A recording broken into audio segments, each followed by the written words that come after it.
이청만리 제2편.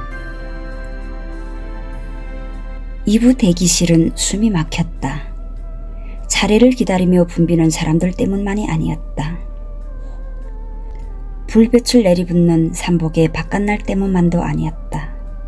그것은 성냥갑만한 대기실 내벽에 빈틈없이 걸린 여행 질서에 대한 온갖 규정판들과 그 규정판들에서 눈을 찌르며 들어오는 벌금이요, 강제노동이요, 법적 제재요 하는 글발들, 그리고 역전에 매표구 같은 구멍이 뚫린 유리창을 사이에 두고 안에서는 떼익떼거리고 밖에서는 애걸복걸하는 목소리 등등이 자아내는 무거운 압박감에서 오는 숨막힘이었다. 이런 사람도 부결인가 아니면 발급이겠는가 하는 것은 공동의 관심사였다. 용무자와 발급자가 주고받는 말소리 위에는 무덤 속 같은 공기가 흐를 뿐 기침소리 하나 들리지 않았다. 그러다가 열에 하나나 되게 손바닥만한 여행증을 받아지고 감지덕지에서 나가는 사람이 있을 때라야만 여기저기선 선망의 한숨소리가 가볍게 일군할 뿐이었다. 명철이도 40분 너머를 그렇게 기다려서야 겨우 그 유리창 구멍 앞에 마주설 수가 있었다. 동무 뭐요? 하는 시선으로 중년의 딱부리 눈이 명철을 내다보았다. 이마가 좁고 하관이 퍼진 생김새며 푸르딩딩한 그 기상이며 흡사 청대구리 가을물을 연상케 하는 사나이였다. 그는 중세기 재판관처럼 자리를 로고피 틀고 앉아있어서 구척 장신인 명철이도 고개를 제치고서야 얼굴을 마주볼 수 있었다. 용무가 뭔가 말요? 딱부리는 금방 묻는 듯한 시선을 보낸 것도 샘이 친다는 듯 대번에 언성을 높였다. 그 서술에 명철은 말문이 꾹 막혔다. 이러저러한 일에 부닥치면 공연히 가슴부터 철렁해지곤 하는 명철이었다. 하기는 토설할 말이 너무도 쌓이고 쌓여 말문이 막혀버렸는지도 모른다. 고향에서 모친병 위급 금례라는 전보가 이번까지 연거푸 석장이나 날아왔다는 것. 그런데 매번 부결되어 오늘까지 가지 못하고 있다는 것. 오늘만 내일만 하고 있을 어머니께 이번까지 가지 못하게 되면 생전에는 보지 못하게 된다는 것 등 쏟아놓고 싶은 말이 작기나 많은가.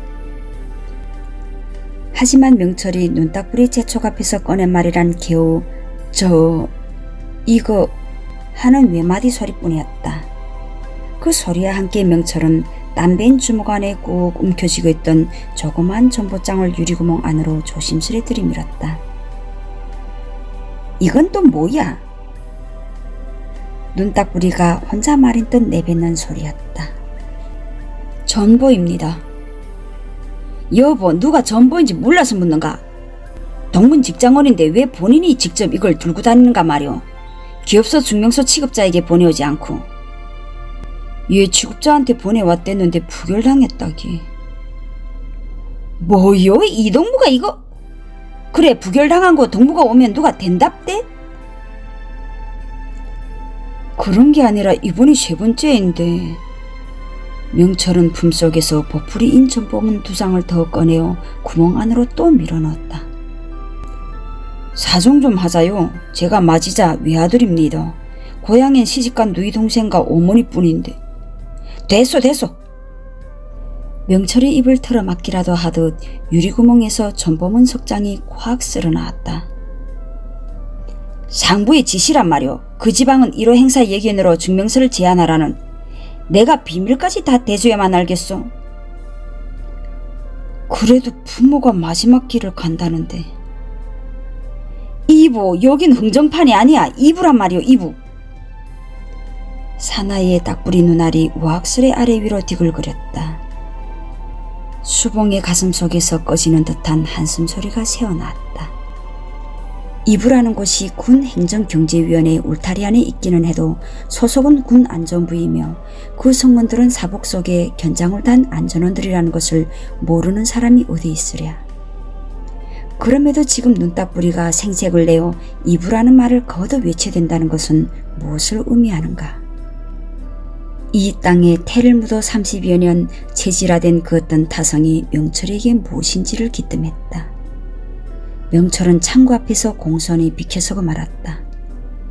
순간 그의 망막엔 병석의 어머니 모습이 한가득 안겨왔다. 시집이를 내버려 두고 호르몬의 머리맡을 지키며 하나뿐인 오빠를 눈이 빠지게 기다리고 있을 누이 동생의 모습도 어른거렸다.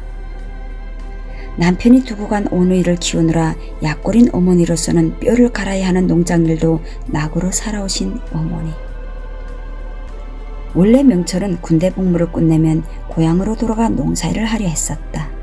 연로보상 나이가 되기 전에 농장원이라는 직업에서 벗어날 수가 없는 어머니를 곁에서 조금이나마 편히 모시기 위해서였다. 그 밖에도 고향엔 또한 사랑을 약속한 한 처녀가 있었던 것이다. 명철의 이런 꿈은 제대 후 집단 배치 명령에 의해 할 수 없이 이곳 검덕산의 강부가 되어버린 후에도 좀처럼 깨어지질 않았다. 어떻게 하나 광산을 떠나 어머니 곁으로 빠져나가 보자고 무슨 노력인들 안 해보았겠는가. 직장 당비선의 집에 닭마리도 들고 다녀보고 광산 노동가정네 집 온돌수리도 해주어 보았다. 아는 친구를 내시어도 보았고 병원에 진단서 노름도 해보았다. 하나 완악한 이 세상은 명철에게 단 한 발자국의 양보도 할 줄 몰랐다. 울며 겨자 먹기로 명철은 어머니만을 외로에 남겨둔 채 고향 처녀를 이리로 데려올 수밖에 없었다. 그럭저럭 명철은 벌써 아이의 아버지가 되고 어머니도 기다리던 연로보상 나이가 다 되었다. 올 농사나 끝내면 명철은 어머니를 모셔올 수 있었다.